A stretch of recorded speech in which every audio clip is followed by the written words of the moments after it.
married for 7 years. That woman never stopped pestering him. Augustine, am I cuter than your wife? He replied with cold sarcasm. Do you think you even deserve to be compared to her? But later, I saw with my own eyes how he spoiled that woman recklessly, carrying her high heels, setting off fireworks, spending New Year's Eve with her, while he grew colder and colder toward me. The day that woman was celebrating her birthday, I was rear-ended by his enemy and crashed into the guardrail. He rushed over in a panic, only to find the divorce papers I'd left behind. Chapter 1. He didn't even come stay with you when you're sick. In the crowded hospital, I sat in a corner getting in 4 drip. My best friend had just paid the bill for me and was fuming on my behalf. Over the years, my menstrual cramps had worsened. The doctor told me that because I'd had several abortions in the past, my body wasn't fit for pregnancy anymore. I sighed and opened my phone, wanting to call Augustine.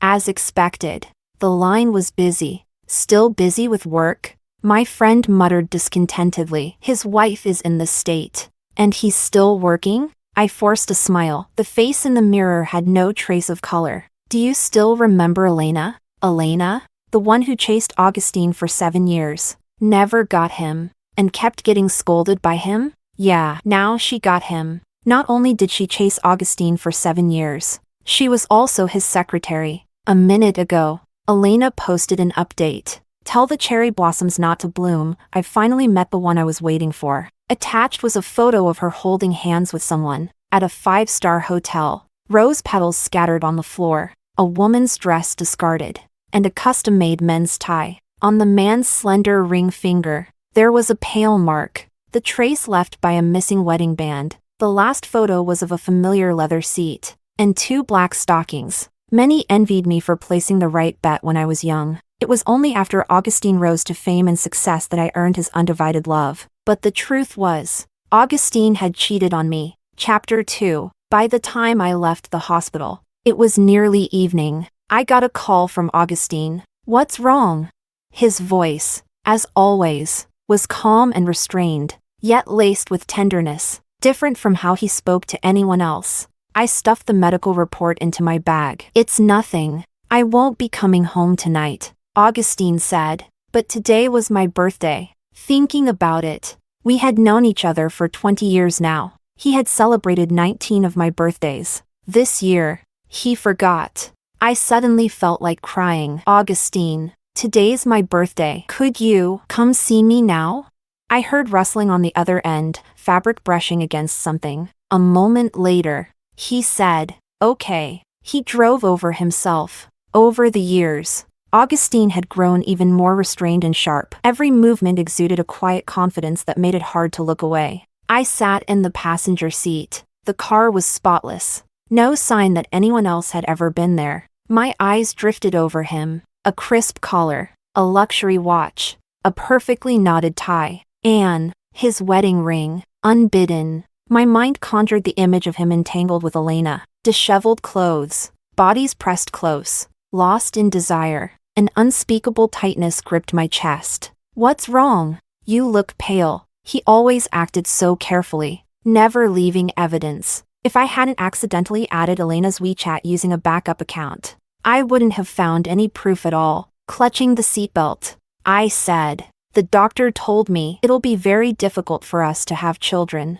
That's okay. I care about you, Augustine replied offhandedly, eyes fixed on the road, lost in thought. In the early days of his startup, I had gone through so much with him. My body hadn't recovered properly. I got pregnant a few times, but none of them lasted. It just left me physically weaker. I knew deep down, he did want a child. Suddenly, his phone rang. The harsh ringtone shattered the silence. Can you answer that for me? He asked. I picked it up and paused. Elena, answer it, Augustine said flatly. I put it on speaker. Hello. He's driving. Elena clearly didn't expect it to be me. After a moment's silence, her voice dropped. Oleg, yeah. Can you hand the phone to President Jean? It's on speaker. Go ahead. Elena's voice was thick with emotion. She'd clearly been crying. President Jean, I'd like to request leave for tomorrow. Reason?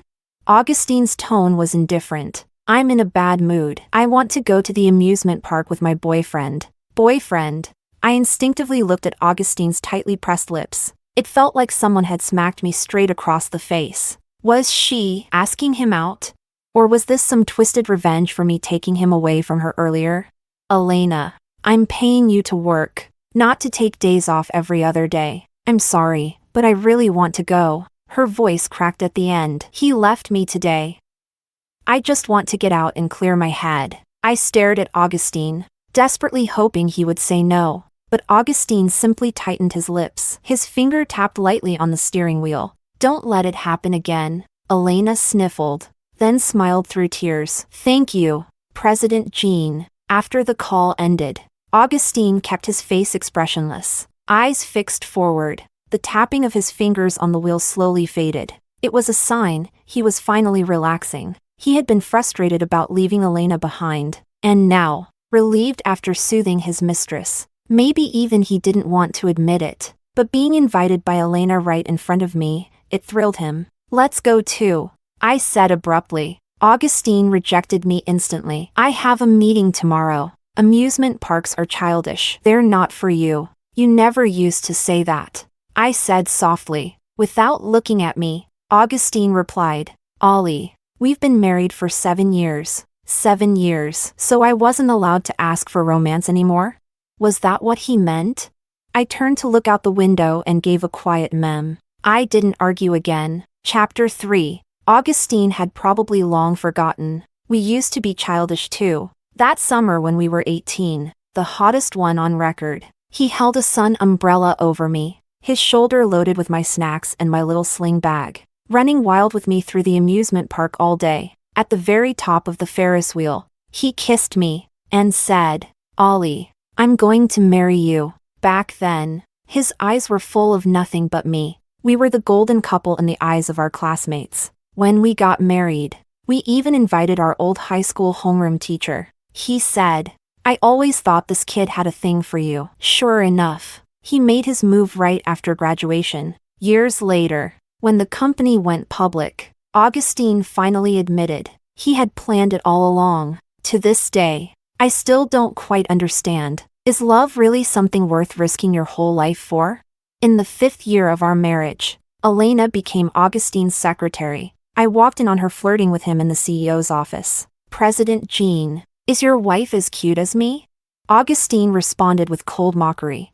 Do you even deserve to be compared to her?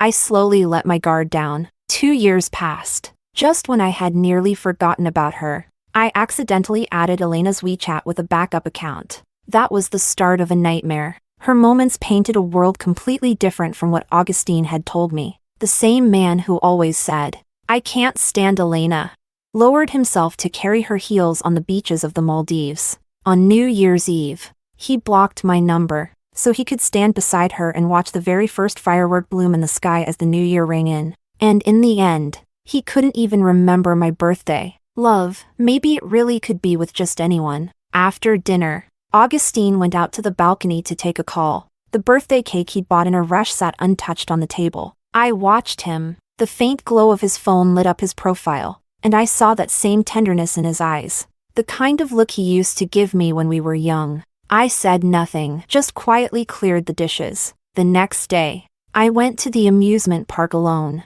It had been many years since we graduated. The amusement park had been renovated countless times. Only the Ferris wheel we once rode remained unchanged. Augustine, next time can you put me first? Elena wore a white dress, clinging to his arm, voice full of grievance. It was her birthday yesterday. Augustine replied calmly, I'm with you all the other days, aren't I?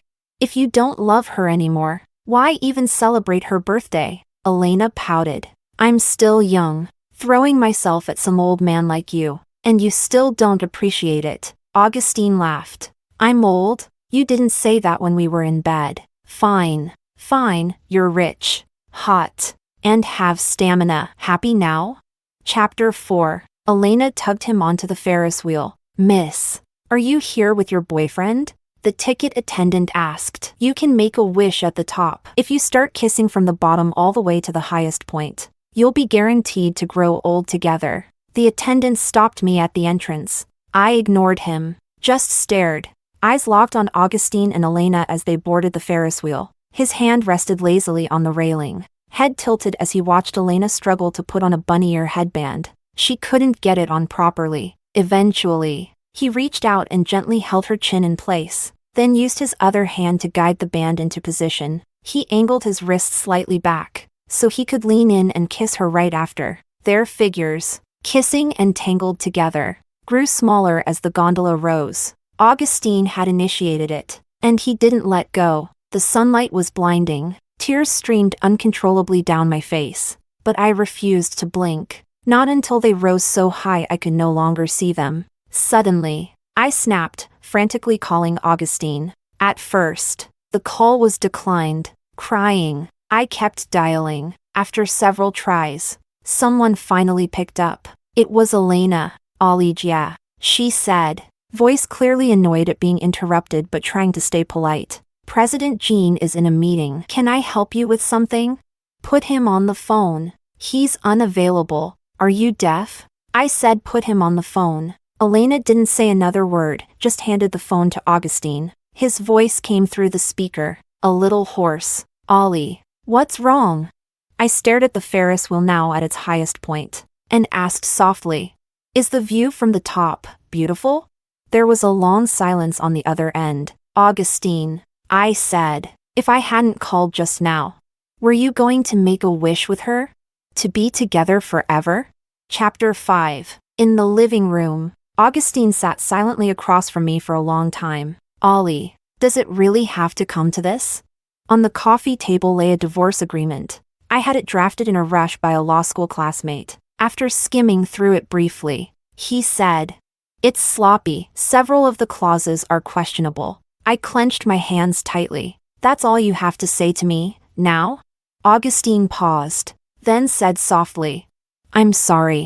I couldn't hold back the tears, they fell anyway. Even if it's sloppy, even if it's 9 parts me, 1 part you, can't that be enough? You're the innocent party here. What about the assets you gave Elena? Can't I ask for those back?"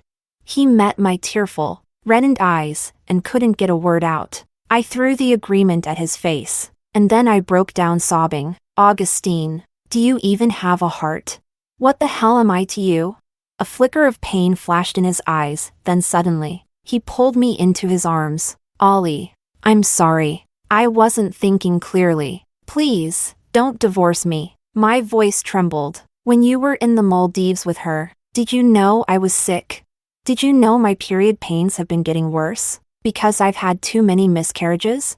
Augustine, that last child, I lost it because I took the drinks meant for you. Because of your stomach ulcers. And what did you do? You shielded Elena from drinking. By the end, I was crying so hard I could barely speak. Augustine held me tightly, his hand stroking my hair in a soothing gesture. "I'm sorry. Never again. Ollie, I'll fire her. I'll cut her off completely. Please?" That night, I lost it. Truly, completely lost it. I screamed like a madwoman, destroyed everything in the house. Augustine had no response. He could only whisper in an attempt to calm me down. "Ollie, stop. Your hand is bleeding." My voice was hoarse. By the end, the only thing I could say to him was 4 words. "We're getting divorced." Augustine gently ran his fingers through my hair and murmured, "Ollie, I'll fix everything. Just give me time." Chapter 6. Augustine firmly rejected my request for divorce. That day, I stood by the window, looking coldly downstairs at Elena, crying her heart out like a pitiful little thing. "You weren't like this before, Augustine. You do love me, don't you?"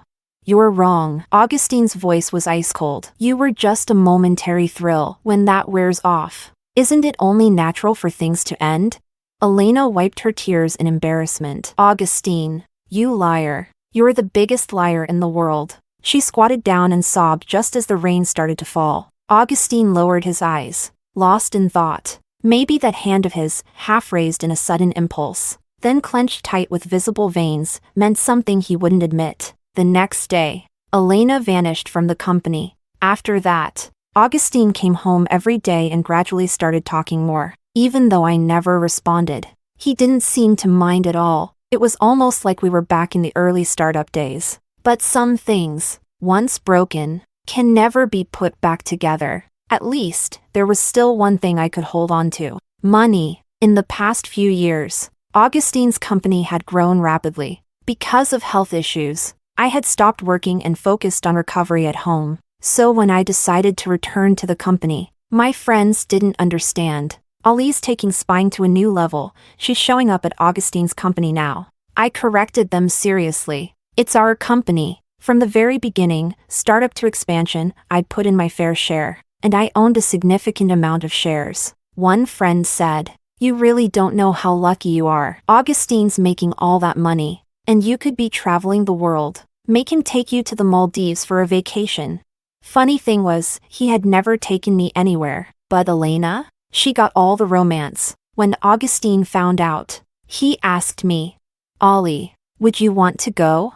Yes. I knew it was guilt, trying to make up for what he'd done. But still, I went. I had consulted a lawyer. Filing for divorce required substantial evidence, and Augustine was too careful. Nothing could be traced. So my only way in was through Elena. After all, people are most careless when they're panicked. For example, Augustine took me to revisit the place he once brought her to. Right before we left, Elena came to find me. "So you think you've won?" She laughed. "He can't live without me. Sooner or later, he'll come back to me. You should know by now, no law can control human feelings. We love each other. That's not a crime." I didn't want to hear another word. "You can make Augustine divorce me, if he's willing. If there's nothing else, we're heading off for our vacation." Elena didn't get angry. She smiled instead. "Enjoy your trip." What a shame though, he'll come back halfway through. Walking along the beach in the Maldives,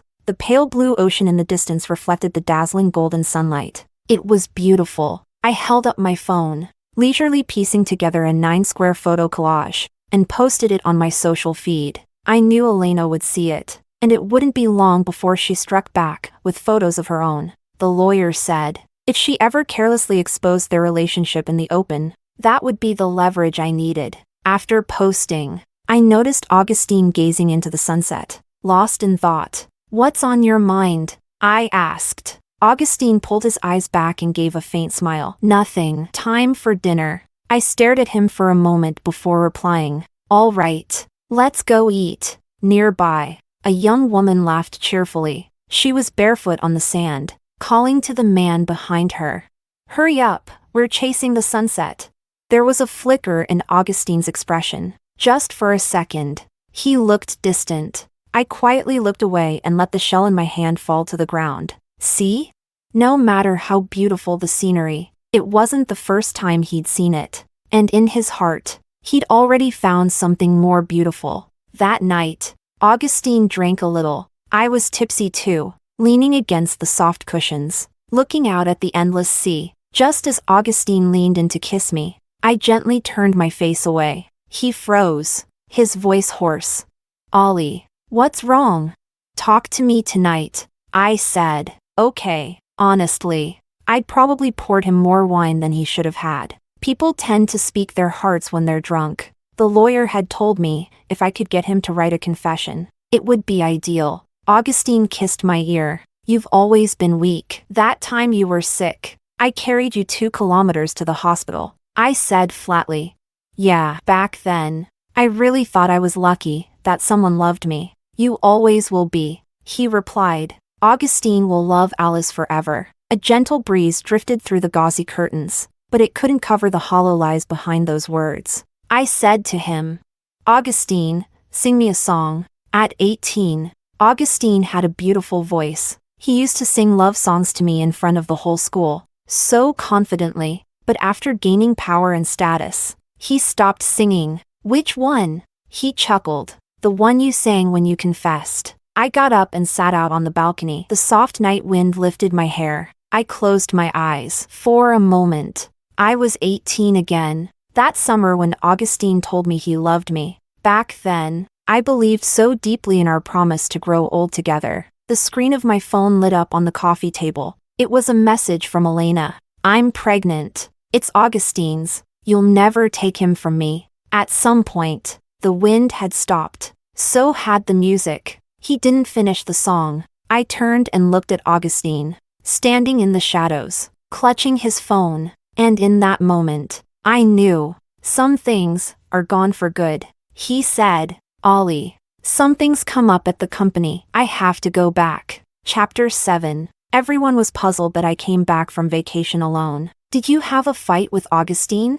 I always replied with a gentle smile. No, we're doing just fine. Augustine was treating me better than ever. Only because that day, I broke down crying in front of a group of kindergarten kids after school. Augustine hugged me, guilt thick in his voice. Ollie, I'm sorry. I failed you. I clutched his tie and said, Augustine, from now on, please, never do anything that would betray me again. People said I'd changed. In front of Augustine, I was the soft, gentle little rabbit, but in the workplace, I was sharp, competent, and efficient. No one would have guessed I'd once been a full-time housewife. Only I knew how hard it was to crawl under the covers at night, biting my lip, quietly psyching myself up to survive another day. I didn't have time anymore. This relationship felt like being a frog in warm water, slowly boiled alive. So much time had passed, so much that I'd forgotten how to survive on my own. Augustine,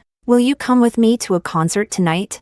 At the end of the workday, I handed him the tickets. I waited forever in the queue to grab these. I really want you to come. Augustine hesitated, because today was Elena's prenatal checkup. I let disappointment show in my expression. Oh, is something going on? It's okay. I can go by myself. It's fine. Augustine cut me off. I'll go with you. Truth is, I really like concerts. Anyone's. Otherwise. Back then, I wouldn't have fallen for Augustine after he sang to me. That night, I clutched a glow stick in my hand, screaming and shouting wildly among the crowd. Augustine sat beside me, glued to his phone, clearly uneasy. I could tell Elena was throwing a tantrum, but I ignored it. After the concert, we walked hand in hand down a tree-lined path. Crowds were dispersing, most of them happy little families of 3. I smiled and said, Augustine,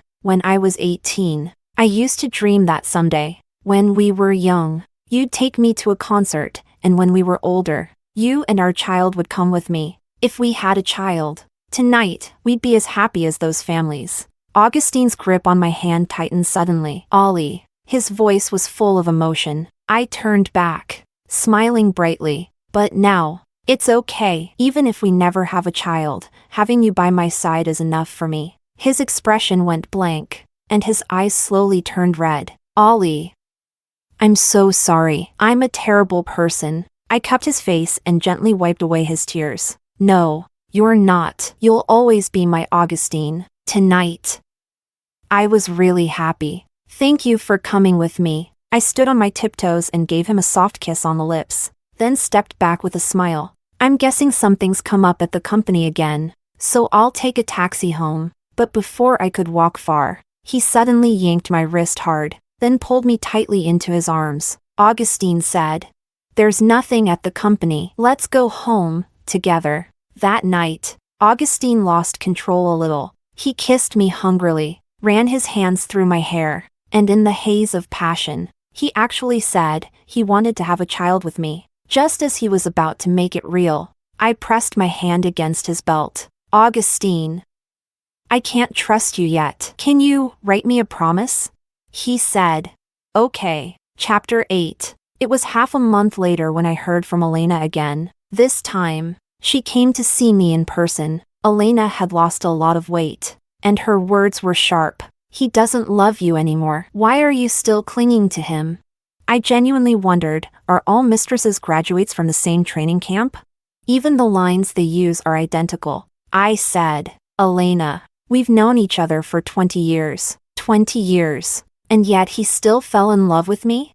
Elena's tone was full of mockery. Alice, stop lying to yourself. Do you really think he cut things off with me? Her hands trembled with rage as she pulled out a tablet and showed me intimate photos. Aren't you proud of yourself? Thinking you won your husband back. Look, these are photos of us in bed. Yesterday. 3 hours. Do you think he'd do that if he didn't love me? Yesterday. I remembered now. Yesterday, Augustine held me in his arms and said, I have to dine with a client tonight. Might not come back. Want to join me? When the pain reaches a certain point, it turns into numbness. I'm not stupid. The moment a man loses his loyalty the first time, he's already tainted. He doesn't deserve a second chance. I stared at her stomach and asked, How's the baby?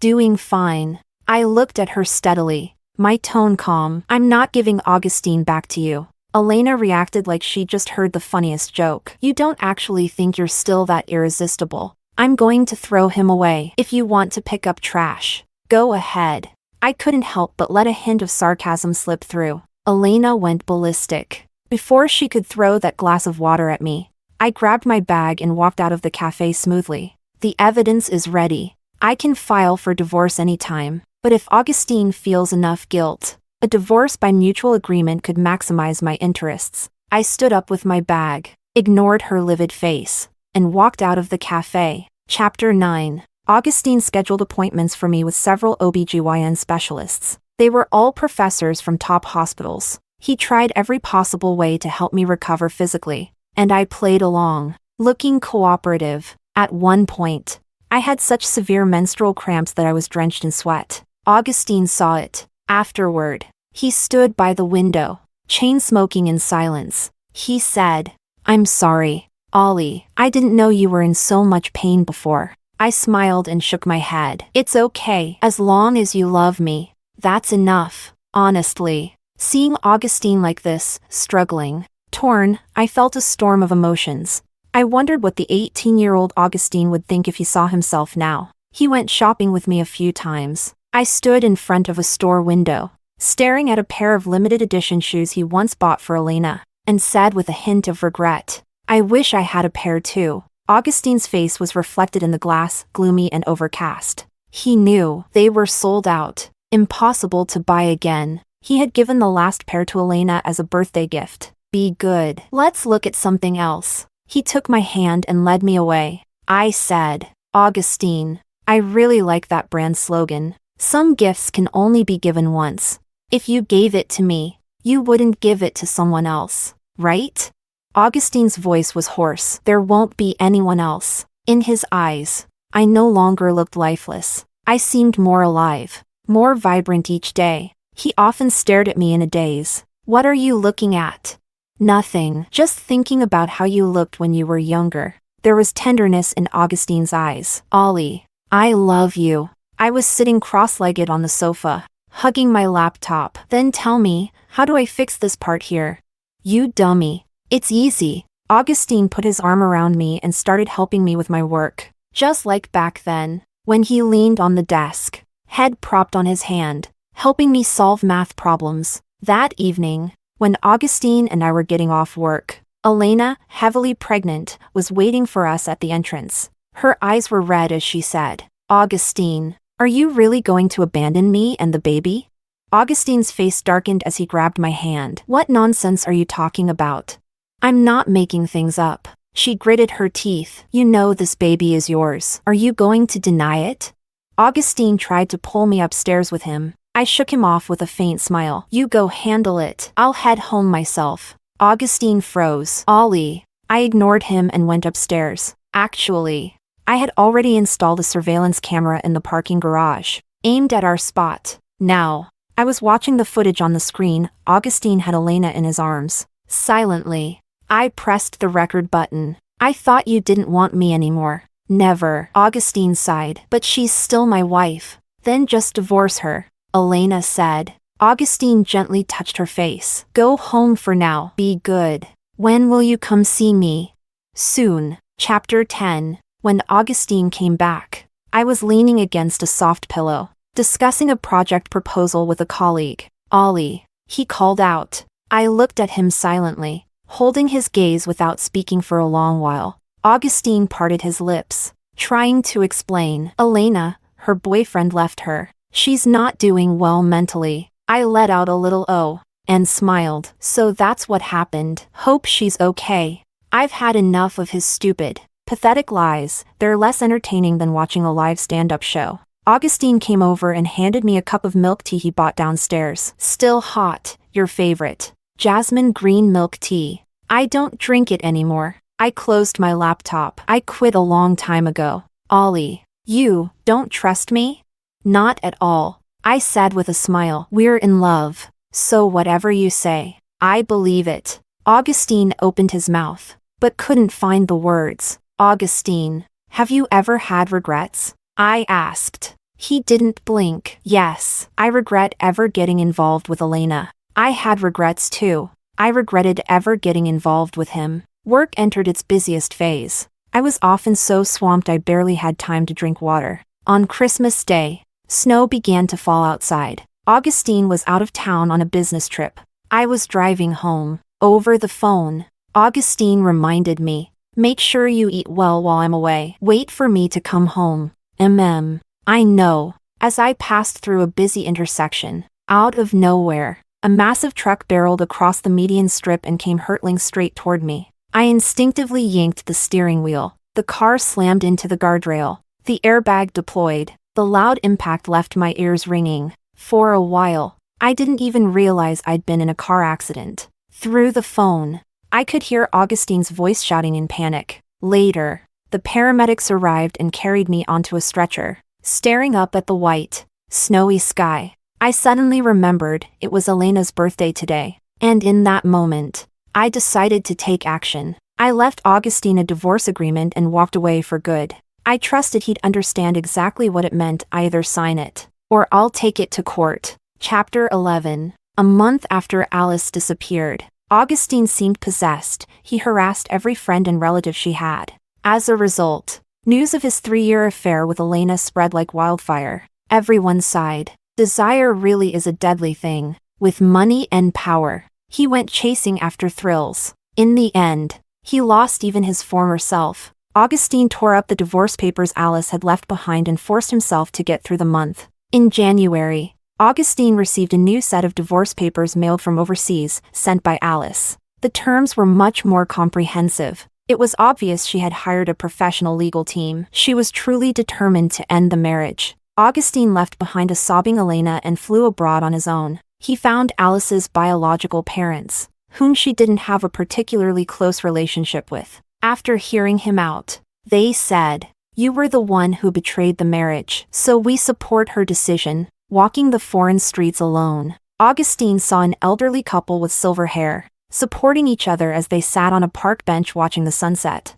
Suddenly, he crouched to the ground, overcome by grief. Only then did he finally realize what he had lost. He had loved Alice for 20 years. Alice was like the nurturing soil at the root of a plant. With her there, he could grow freely, flourish, reach toward brighter sunlight. Only after she left did Augustine feel the deep, piercing pain rising from his very roots. It was a sign of rot. Without Alice, Augustine had nothing left. "Having trouble with your wife?" the elderly couple asked kindly. Seeing the look on his face, Augustine choked. "Yes, I made a terrible mistake." "Then go apologize. Ask for her forgiveness," the old man advised. A flicker of hope sparked in Augustine's heart. But the next second, the elderly man smiled again and added, "If she still loves you, it might work." The door that had just opened in Augustine's heart suddenly slammed shut. He sank even deeper into hell. Yes, how could Alice still love him? On all those countless nights of self-deception, when he held Elena and drowned himself in pleasure, he had already driven a knife straight into Alice's heart. How could anyone love the person who hurt them most? Augustine returned to the country because someone told him Elena was about to give birth. But by now, he only felt disgust. He once said Elena wasn't worthy of being compared to Alice. That still hadn't changed. She wasn't as capable as Alice at work. Not as beautiful. Not as graceful. The only thing she had going for her, being the one to take initiative, now seemed cheap. Elena argued. "That's not what you said back when you were in love with me. You don't even love Alice. And yet you took such good care of her. Why can't you treat me the same?" Augustine just sneered coldly after hearing that. "I loved her for 20 years. You? Other than a few hundred slutty photos in bed, what else do you have?" For the first time, Elena realized that even though she had won Augustine through such means, it wasn't a real victory. In truth, there were no winners in this game. "I'm not marrying you," Augustine stated bluntly. Have the baby, and it'll be raised by me. Elena cried and screamed for a long time, only to be met with Augustine slamming the door in irritation as he walked out. Chapter 12. I spent a long time recovering in the hospital after the car accident. In December, my lawyer flew in to see me. I handed him the evidence. Thank you for all the hard work recently. The lawyer smiled. You're one of the few clients I've seen with such strong mental resilience. Most wives fall apart during the evidence collection stage. I thought for a moment, then said, if we successfully recover the shares and assets Augustine gave to Elena, then you'll have considerable influence in the company. He finished for me. Good, thank you. The day I was discharged, I visited my old high school. Back when we graduated,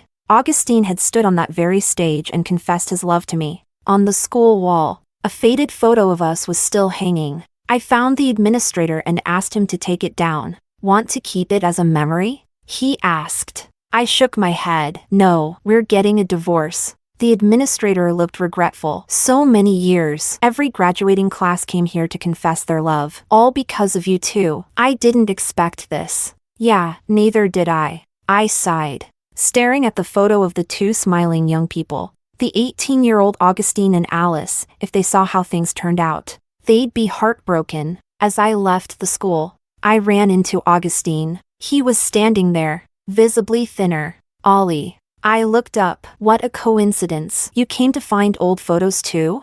Yeah. I lowered my head, took a deep breath, then chuckled softly. Augustine. What's the point?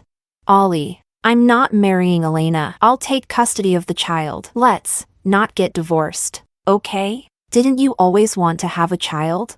I looked at him and asked gently, Augustine, how did you become like this? He grabbed my shoulders tightly, his eyes red. Please, Ollie, give me another chance. Just one more. I once swore I'd love you forever. Augustine broke down in tears. I was a fool. I made so many mistakes. I swear I'll never do it again. Looking at him like that, I said, could you stop crying? You're nothing like you used to be. I don't like you this way. Augustine hurried to wipe away his tears. Ollie, name your terms. Anything I can do. I will. I want you to set off fireworks with me. Okay. His face lit up as he agreed, but then his expression froze, because he suddenly remembered what I once told him at graduation. I said, Augustine, when we're rich, you have to take me to set off the most expensive fireworks. But he had already set them off, with Elena. What I wanted wasn't a firework that cost a fortune. What I wanted was our youth, the one we could never get back. And now, that passed. Augustine could never give it to me again. Tears streamed down his face. Ollie, you're not going to forgive me, are you? I held his hand gently. It's the 18-year-old Augustine who can't forgive you. That's it. Then, no hard feelings. Let's part peacefully. When I left, Augustine didn't say a word. He knew what he had done was beyond forgiveness. Chapter 13. I divorced Augustine. The division of property followed my proposal, 90% to me, 10% to him. Augustine refused and chose to walk away with nothing.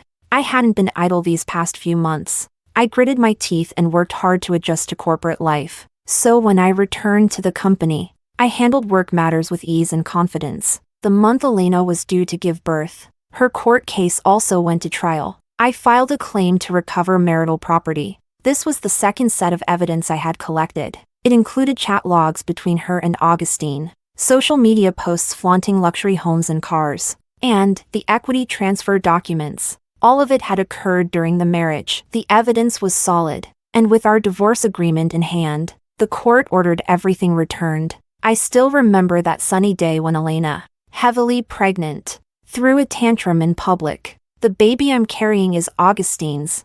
I know, I said calmly, checking my watch. The afternoon meeting wasn't urgent, I had time to talk. Elena said, you don't even have a child. What right do you have to keep Augustine's money? That money should go to his child. You're right. I nodded. Whatever you say. But after the divorce, he didn't have any money left. No matter how much she wanted, Augustine had nothing left to give. Elena ended up living the very life she feared most. Augustine had lost all motivation. He was aimless and depressed. Everything I said to him before the divorce, every place I took him, had planted seeds in his heart. Now they had taken root and begun to grow. Betrayers deserved to be punished. I honestly didn't care whether she was pregnant with Augustine's child or not. All I cared about was how much I could take back. Fighting for pride alone is the most useless thing. Alice, look at yourself.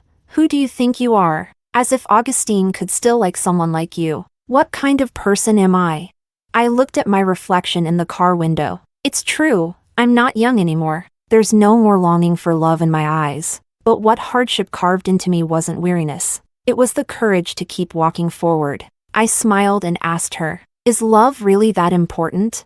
Maybe it is. Two people starting from nothing, going through hardships together, supporting each other until they become successful. That takes love. But in the end, it's just that, nothing more. Chapter 14, Epilogue. Elena's child, in the end, didn't survive past the second year. There were complications during labor that caused oxygen deprivation. The child grew up frail and eventually passed away from illness at age 2. Elena fell into depression and began tormenting Augustine daily. A friend whispered to Alice, asking if she would attend the funeral. She said, no. Now that her career was flourishing, she had no time to worry about what happened in someone else's household. I heard Augustine started a small company. It's not doing so well.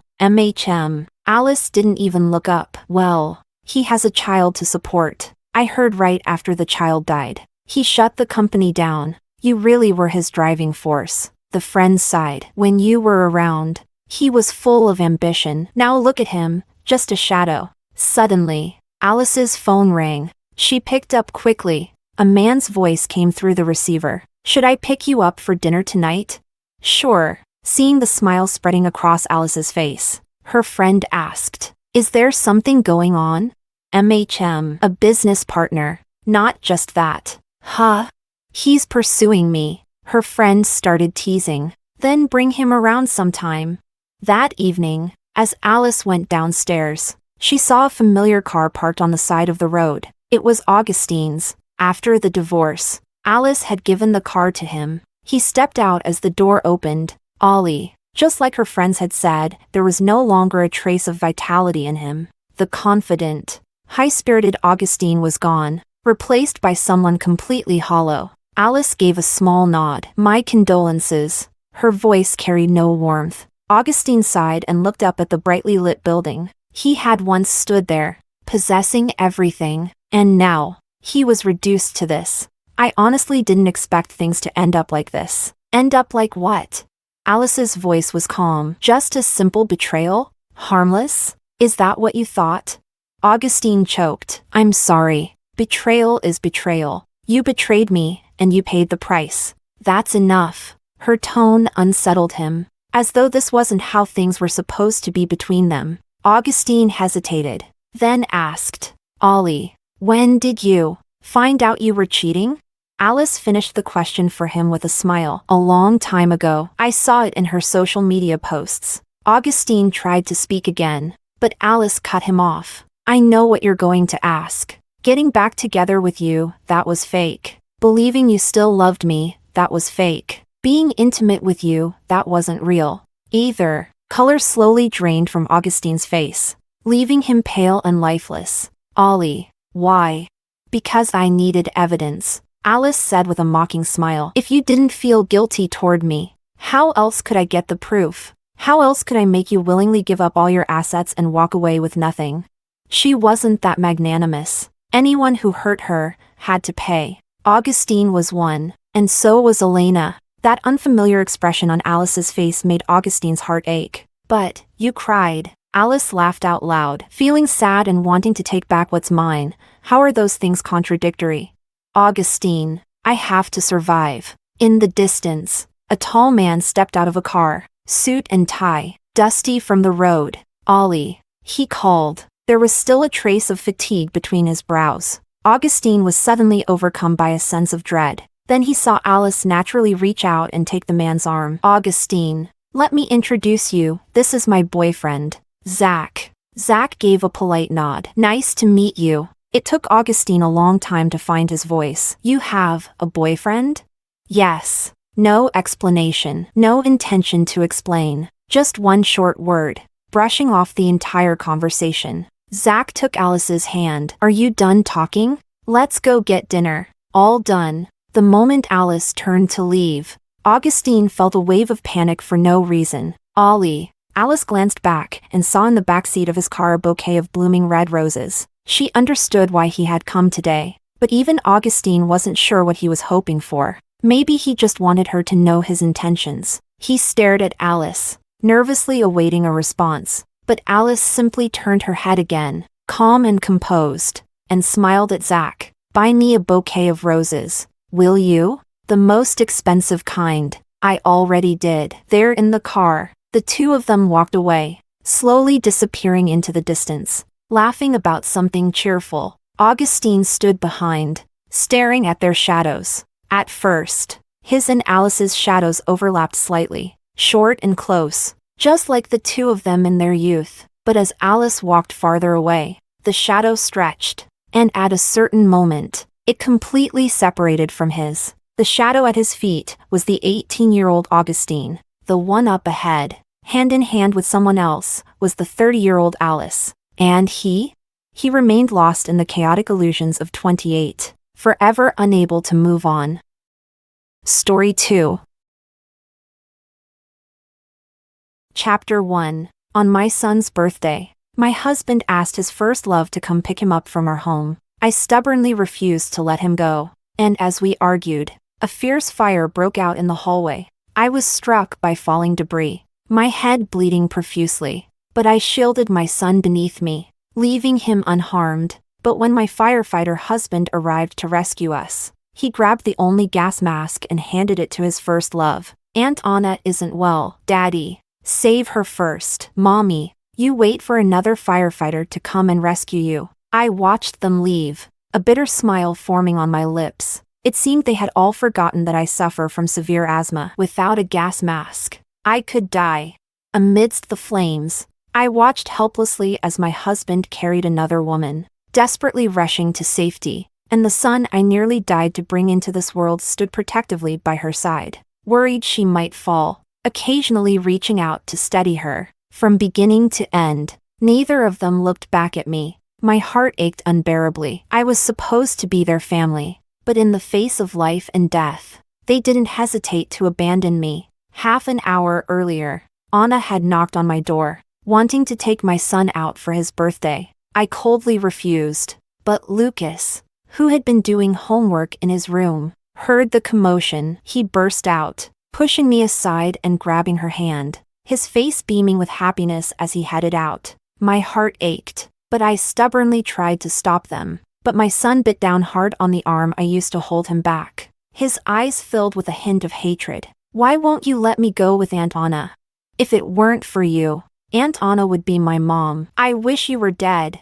He must really hate me for biting my arm so hard it bled. As we argued, the fire broke out in the hallway. We were trapped, anxiously waiting for rescue. My son didn't spare me a glance, staying close to Anna, patiently comforting her like a little adult. Don't worry, Aunt Anna. You're so important to Daddy. He'll come save you first. I was heartbroken, nearly shattered. 7 years, surely even a dog would have developed feelings by now. But he hadn't. All he felt for me was hatred. And the reasons he hates me are so ridiculous. It's just because I refuse to buy him outrageously expensive toys, or let him play on his phone before finishing his homework. Most importantly, I refuse to step aside and let Anna be his mother. Yet, even so, when I saw the stone slab above him about to fall, I didn't hesitate to rush over and shield him with my body. The slab struck me, leaving my head bleeding, but he pushed me away, worry etched on his face as he grabbed Anna's hand,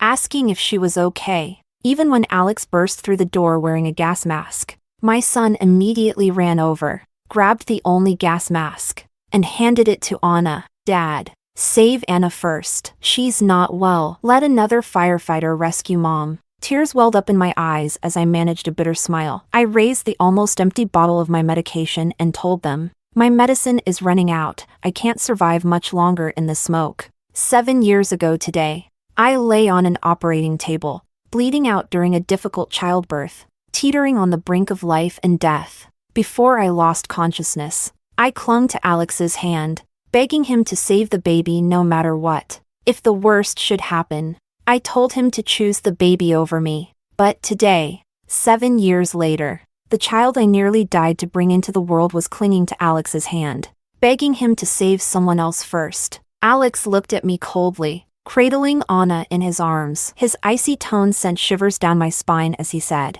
"Laura, this is what you owe Anita. Just wait a little longer, my colleagues will be here soon." Desperation to survive drove me to grab his sleeve and beg, "Alex, I'm pregnant. You can hate me, but you can't abandon the child I'm carrying."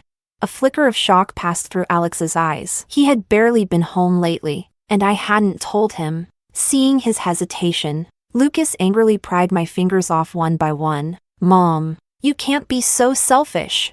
How could you lie to Dad?" Anna sobbed uncontrollably in his arms. The compassion in Alex's eyes quickly vanished as he shoved me aside, carrying Anna out the door. Thick smoke engulfed me, and my breathing grew more labored. The inhaler in my hand was nearly empty. I took one last deep breath, closed my eyes in despair, and a wave of bitterness washed over me. If only I had never started this doomed relationship. Chapter 2. From the beginning, I knew Alex didn't love me. My unrequited love was no secret throughout our 4 years of college, but he already had his first love, Anna, and naturally, he didn't care about me. As graduation approached, Anna accepted her family's arrangement to study abroad for her master's degree. The day she left, Alex, reeking of alcohol, came to find me. He was drunk, holding me in his arms, but calling out Anna's name. I loved him so much that even knowing he had mistaken me for someone else,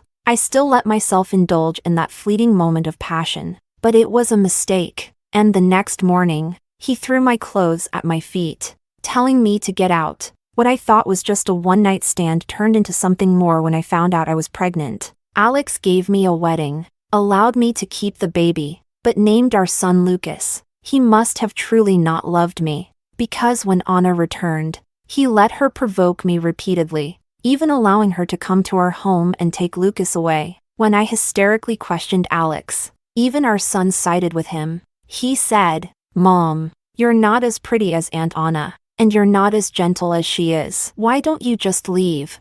Then Dad can be with her, and Aunt Anna can be my mom." My consciousness grew more and more blurred, and I could barely keep my eyes open. I slumped weakly to the ground, unable to muster the strength to stand. Through the suffocating smoke, I saw a small head poke through the door. He spoke timidly, "Auntie, do you need help?" I struggled to open my eyes and saw a little boy, about the same age as my son. His face was covered in dirt, but his eyes shone brightly through the thick smoke. He was so small, yet he used all his strength to help me up, supporting me as we slowly made our way out. The journey was incredibly difficult. There were many times I wanted to give up, but the little boy kept dragging me along, refusing to let go. When we finally made it out of the fire, he was so exhausted that he collapsed to his knees, yet still didn't forget to call for a doctor for me. I held him, sobbing uncontrollably. On the way to the hospital, I learned that he had no parents, and his grandfather had also perished in the fire. In the ambulance, he buried his face in his hands, trying to stifle his sobs, afraid to disturb anyone. I felt an inexplicable ache in my heart and took his hand, asking if he would let me adopt him. His eyes lit up with joy, but he still held back, shaking his head and saying he didn't want to be a burden. I gave him a bitter smile and told him that since I'm already a big trouble myself, how could I be afraid of anyone else being a burden to me? We made a promise that once I got out of the hospital, we would start the adoption process. I stayed in the hospital for 3 days due to inhaling too much smoke. I couldn't keep the baby. During those 3 days, Alex and my son didn't visit me once, not even a phone call, even though they were just in the room next to mine, busy taking care of Anna, who wasn't even injured. The only one by my side was the little boy who saved me. He told me his name was William, a name his father had given him. He said that if I was willing to adopt him, he'd let me change his name. I patted his head and shook my head, refusing. I'll adopt you. But you don't need to change your name. From now on, you can do anything you like, you don't have to compromise, okay? William's eyes crinkled with a smile, and he affectionately rubbed his head against my arm, softly saying thank you. It had been so long since anyone had said thank you to me. Alex and my son used to find me annoying and never once thanked me. I was moved and hugged him, smiling for the first time in a long while. I encountered Alex and my son in the hallway. I had just undergone the abortion, and William was carefully helping me back to my room. We turned a corner and came face to face with Alex and my son, who were helping on a walk. The three of them were chatting and laughing, looking more like a family. I thought I would be heartbroken, but surprisingly, I felt nothing. I simply walked past them in silence. It was Alex who couldn't hold back and called out to me. When I turned around, I saw a flicker of concern in his eyes. He asked me, "Laura, are you hurt?"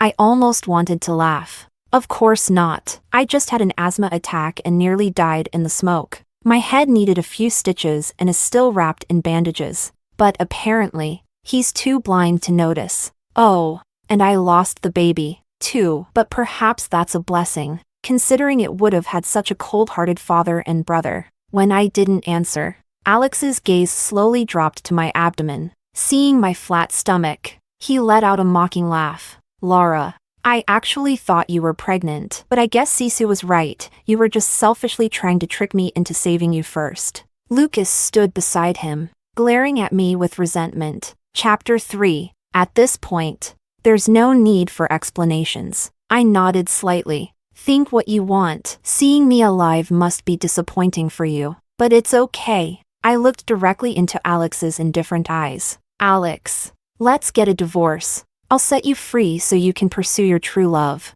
I then turned to look at Lucas. "And you, as you wished. I'm no longer your mother." Seeing their shocked faces, I silently laughed. How wonderful. We're all free now. I turned to leave, but Alex grabbed my wrist. His voice trembled. "Laura, what do you mean? Just because I saved Anita first, you want a divorce? Nothing even happened to you. And you weren't really pregnant, you were just trying to deceive me. I haven't even blamed you. And now you want a divorce? Is it really necessary?" I didn't bother to argue and tried to pull away, but his grip tightened, causing my wrist to turn red. William, who had been quietly standing beside me, suddenly had tears in his eyes. He angrily pried Alex's hand off and stood protectively in front of me, shouting, "Don't touch my mom. She just had surgery and is still weak. You're hurting her." I almost wanted to laugh. He stood there like a little tiger, glaring at Alex, stubbornly trying to protect me with his small frame. But he was too small. So when Lucas rushed over, he easily pinned him down. Lucas raised his fist and hit him. "You're lying. She's my mom, not yours." William had no strength to fight back. He curled up, shielding his head, but still refused to give in. "She isn't anymore. Mom said you didn't want her, you left her in the fire and wished she was dead. She said I saved her, and from now on, she'll only be my mom." Lucas froze for a moment, his eyes reddening, but when he looked down and saw the silver safety lock necklace around William's neck, his anger returned. He yanked the necklace off, clutching it tightly in his hand, his little face flushed with anger. "This was my mom's. How dare you wear it?" He suddenly looked up at me, a hint of pleading in his eyes. "Mom, didn't you say this necklace was a gift for me? Why did you give it to him?" I smiled and gently pulled him up, but instead of hugging him, I softly pushed him away. I helped William up, brushing the dust off his clothes. Then I pulled him into my arms and snatched the necklace from Lucas's hand. I calmly reminded him, "You had an identical necklace. You thought it was ugly and threw it in the trash. Last year, for his birthday, I spent half a month learning how to make 2 identical safety lock necklaces. My hands bled from all the hammering. I gave him the most perfect one and wore the other around my own neck. But when he received it, he didn't even bother to look at it before tossing it aside. Instead, he hugged the new Lego set Anna had given him and said to me with disdain, "Mom, please don't give me worthless things anymore." Seeing the necklace lying in the trash, my heart bled, but I could only smile awkwardly and nod, saying, All right, now, he's trying to take William's necklace. When he saw I wasn't going to help him, tears of frustration welled up in his eyes. Mom, I want this one. Can't you just? If you like it, ask your dad to buy you one. I calmly interrupted him, taking William's hand, ready to leave. But when I turned around, I was met with Alex's dark, stormy gaze. Laura, this child just said you had surgery. What kind of surgery? Chapter 4. I shrugged indifferently. Of course, it was an abortion. Hearing me speak so casually, Alex's eyes began to redden. He struggled to control his emotions, trying to stay calm. But when he spoke, his voice was tinged with pain. Laura, you aborted our child. Why? At that moment, I looked at him as if he were an idiot. Why? Alex, you're a firefighter. You know how many toxic gases are in that smoke. I told you I was pregnant, but you still gave the gas mask to Anna. And now you're asking me why? Are you pretending to be stupid? I didn't want to look at him anymore. Even one more second made me feel like I might vomit. Alex's hands trembled as he reached out to hold me, but Anna suddenly clutched her forehead and collapsed softly to the side. Conveniently, she fell right into Alex's arms. The hand that was meant for me quickly pulled back to support her. Anna looked at me weakly, her voice laced with apology. Laura, I'm sorry. I didn't mean to disrupt your family reunion. I just felt a little dizzy. Alex knows I've always had a weak constitution. I watched her performance in silence, smiling politely to show I understood. Then, ignoring the anxious shouts of Alex and Lucas behind me, I took William's hand and walked away without looking back. Since that encounter in the hallway, Alex and Lucas had suddenly started showing concern for me. They began visiting my hospital room regularly, and even their attitude toward William softened somewhat. I didn't want to cause a scene before the divorce, so I didn't stop them, though I remained distant. William, however, would scowl every time they came. Only after they left would he return to his usual soft and adorable self. One day, he asked me, Mommy Laura, can I not be friends with Lucas? I looked at him, amused. Of course you don't have to, but why do you dislike him so much? I thought at his age, he would enjoy playing with peers. Because he hurt you. He clenched his fists, his face full of indignation. If you were my mommy, I'd never let you be in any danger. And also, he looked up at me, his eyes filled with concern. I can tell that every time you see him, you're not happy, but he doesn't care about your feelings, only about his own. I was slightly taken aback. Alex had once told me that a selfish woman like me would never be loved by anyone. But now, William loves me, and most importantly, I'm learning to love myself too. I thought Lucas and William could coexist peacefully until I was discharged from the hospital, but they ended up fighting. That day, Alex wasn't around, and Lucas came to my hospital room on his own, refusing to leave. While I was in the bathroom, they started wrestling with each other. When I came out, Lucas had William pinned down. I hurriedly pushed Lucas away and shielded William in my arms. Lucas, now off to the side, suddenly had tears welling up in his eyes, and he began to cry in frustration. Mom, I wasn't bullying him, he said. I didn't let him finish and interrupted him. No matter what William said that upset you, I apologize on his behalf. As I spoke, Alex walked in, smiling, but his smile froze on his face instantly, barely able to suppress his anger. His tone was unnervingly strained. Laura, you're apologizing to your own son on behalf of someone else? I held William close, gently wiping the tears from the corners of his eyes. Alex. I looked up, my voice calm. William may not be my biological child, but I've decided to adopt him. So, he's my child now. My resolve seemed to unsettle him, and Alex began to tremble. After a long silence, he forced a strained smile. Fine. If you've decided to adopt him, then he's our child now. When you're discharged, we'll clear out the storage room at home so he can stay there. Laura, we're a family, and we should stay together. Before he could finish, William lifted his head. His tone was urgent, as if he feared he'd miss his chance. I don't need a dad, just a mom. I suddenly laughed and affectionately ruffled his hair. All right. Just Mom. No, Dad.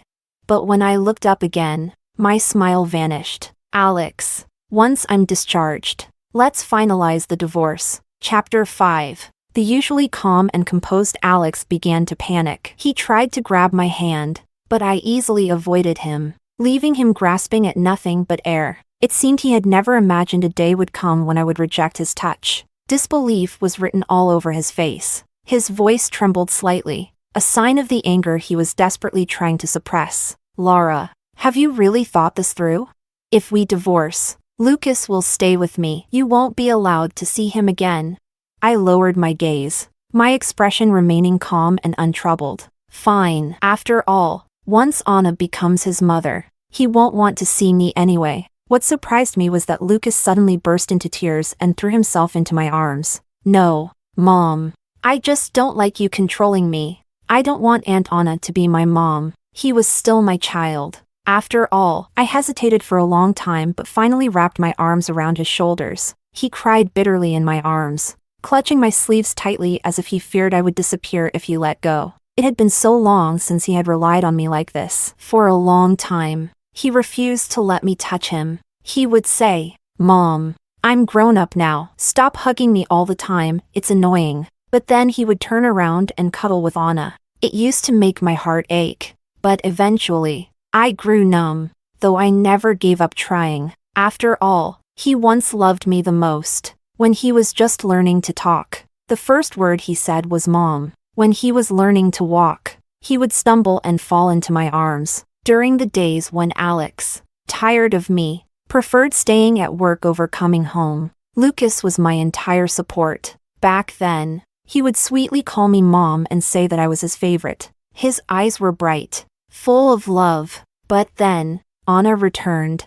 At first, when Alex wasn't available, Lucas refused to go with her when she came to pick him up. But later, when Anna brought him the toys he had wanted for so long, things I couldn't afford to buy him, he started to change. And eventually, the love in his eyes when he looked at me disappeared. I knew then it was time to let go. Lucas was dragged away by Alex. As he was leaving, he was still crying. In the past, whenever I saw him cry, even just a single tear, my heart would ache. But now, I didn't feel much. I even found his crying a bit annoying. It's not that I don't love him anymore. I just don't want to give so much of my heart anymore. On the day I was discharged from the hospital, Alex brought Lucas to pick me up. In all the years we were married, not even when I gave birth to Lucas did he come to pick me up. I still remember how cold it was that day, and it rained a little when I was discharged. I held newborn Lucas in one arm and a bag of clothes in the other.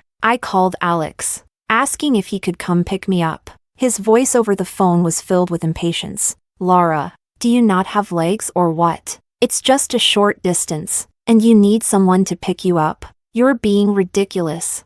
I thought that was just how he was naturally cold. But later, I saw with my own eyes how tenderly he cared for Anna. That's when I realized, it wasn't that he was cold by nature. He just didn't love me. I walked home hand in hand with William. Before being discharged, I had already found a new apartment online. It's a small 2-bedroom place, small, but cozy. Alex drove us to the new apartment building. As I got out of the car, he suddenly grabbed my wrist. Laura, have you really made up your mind?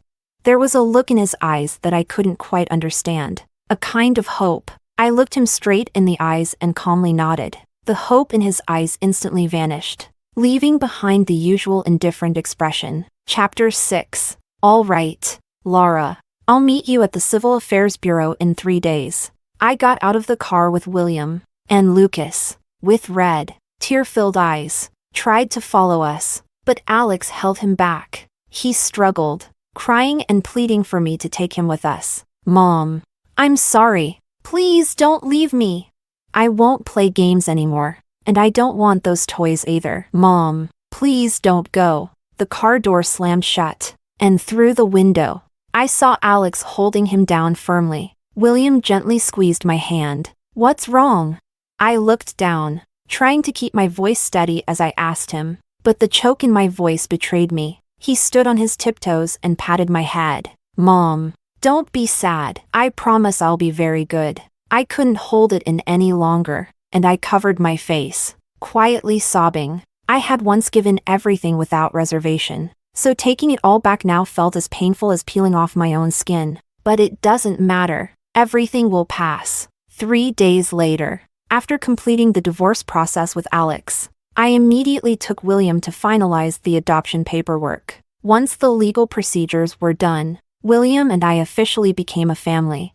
I rented a small storefront not far from home and opened a little flower shop. It had always been my dream. But in the past, I was too busy taking care of Lucas. And later, too busy fighting with Anna to make it happen. Now, free and untethered, I could do whatever I wanted. Business wasn't particularly booming, but it was enough to support William and me. The days passed by in quiet simplicity. Most of my customers were neighbors, and gradually, I started to build a base of regulars. William also made some good friends at school, especially a girl named Helen, who was very close to him. She would stop by the shop every day after school to play for a while. Her father always came to pick her up, and they'd leave with a pink rose each time. One day, I casually asked if the rose was for Helen's mother. He hesitated for a moment before nodding slightly. "You must have a great relationship with your wife. It's really enviable," I said,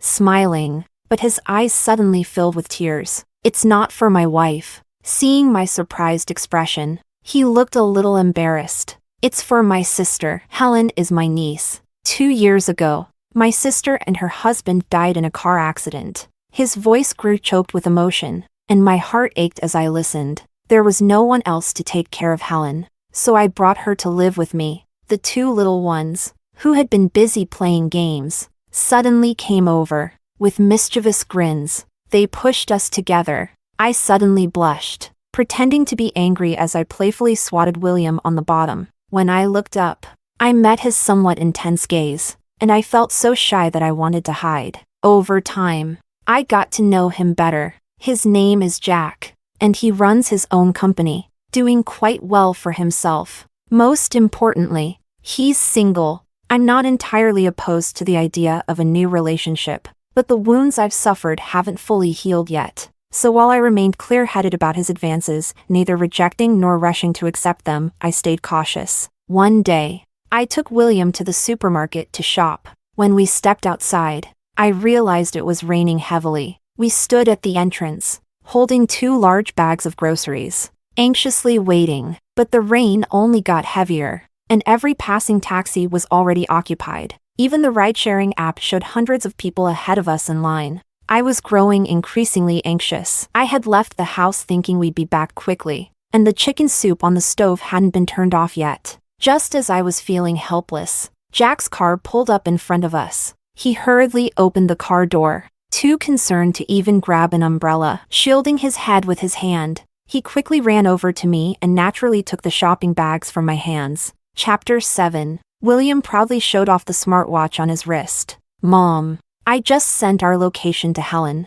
and Uncle Jack got here so quickly." Jack blushed a little, reaching out to ruffle William's hair, and then winked at him behind my back. I couldn't help but laugh. It felt so nice to be cared for, worried that I might get wet. Jack even took off his jacket and placed it over my head, gently shielding me as he escorted me to the car.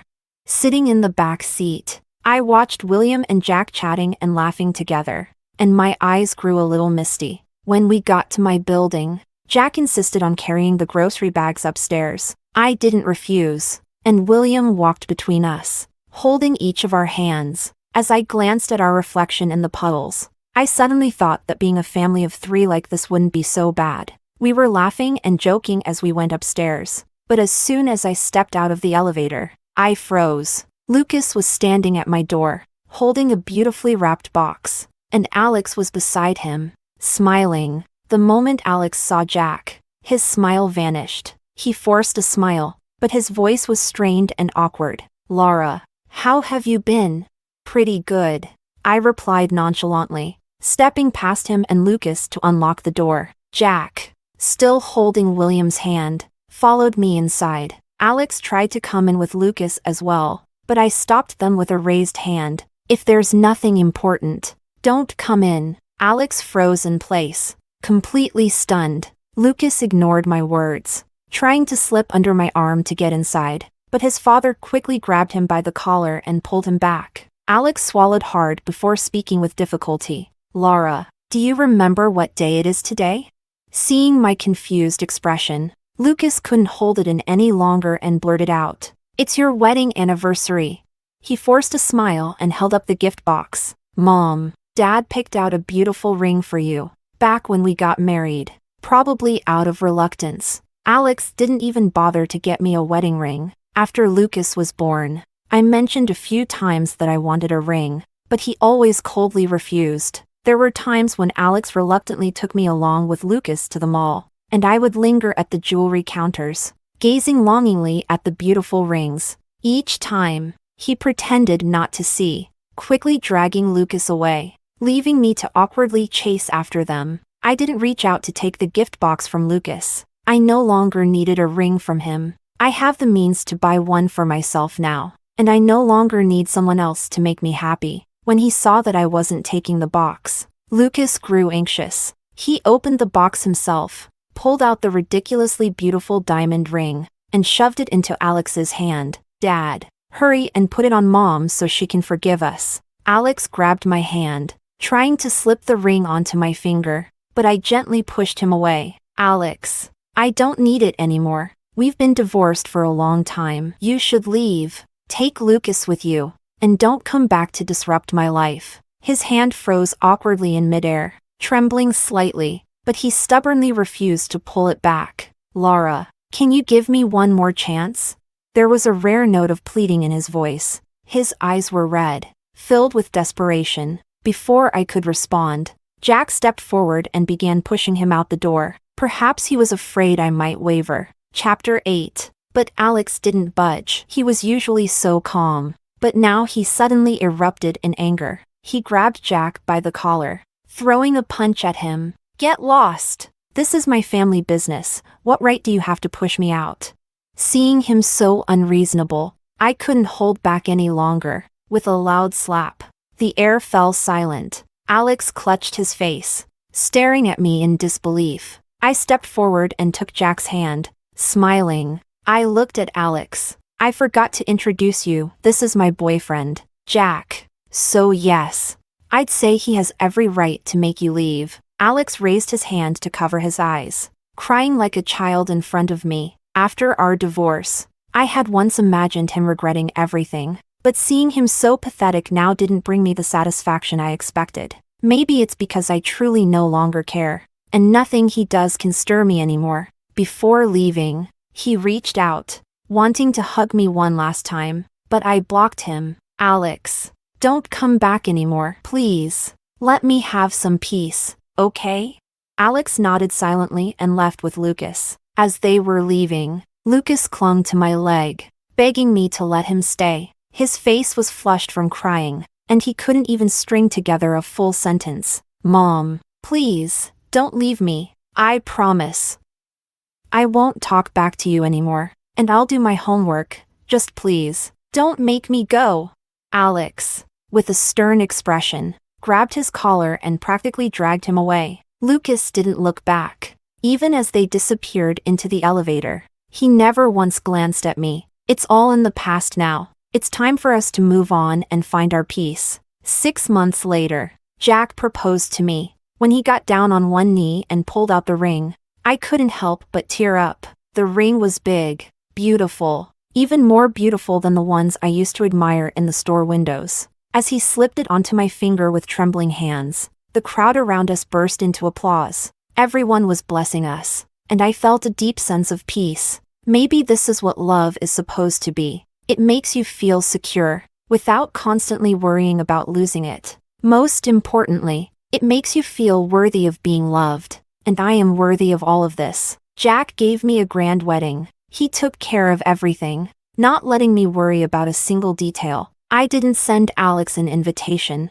but on the day of the wedding, he still showed up. As I stood arm in arm with Jack at the entrance of the hotel, I saw Alex from a distance, holding Lucas's hand, standing on the other side of the street. Lucas struggled constantly, trying to break free and run towards me, But Alex held on to him tightly, refusing to let go. His eyes were terrifyingly red, and when our eyes finally met, he couldn't hold back and began to cry. I calmly looked away, my face adorned with a gentle smile, unlike the smile I had on my wedding day with Alex. This time, it was a genuine smile of true happiness. Epilogue. After the divorce, Alex suffered from insomnia for a long time. He was afraid to close his eyes because whenever he did, Lara's image would appear before him. He was even afraid to go home. The living room still bore the scars of the fire, and every time he stepped inside, he couldn't help but start hating himself. He hated himself for choosing Anna back then. He also couldn't stop himself from hating Anna,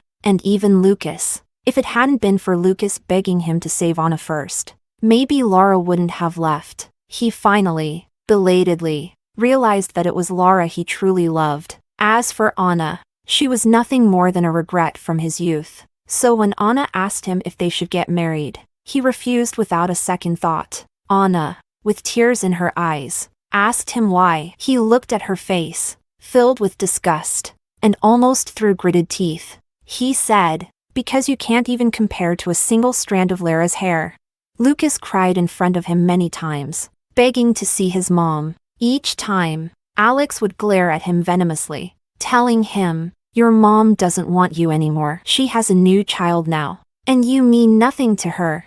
He watched coldly as Lucas cried until he nearly passed out, without a shred of sympathy. If it hadn't been for him, Lara wouldn't have given up, wouldn't have left him. Lucas hated him too, and that hatred only grew stronger as he got older. Eventually, they stopped talking to each other altogether. On the day of Lara's wedding, Alex took Lucas to the scene. He stood across the street, watching her smile, and suddenly, he felt a sense of relief. She really did look happy, and her smile was truly beautiful. When they first got married, she had smiled at him like that too. At the time, Alex thought she would always be by his side, so he had recklessly hurt her. He had lost her with his own hands, and the most detestable person had always been himself. Alex watched helplessly as she walked away, hand in hand with Jack, disappearing from his view. He slowly crouched down, burying his face in his hands, crying uncontrollably.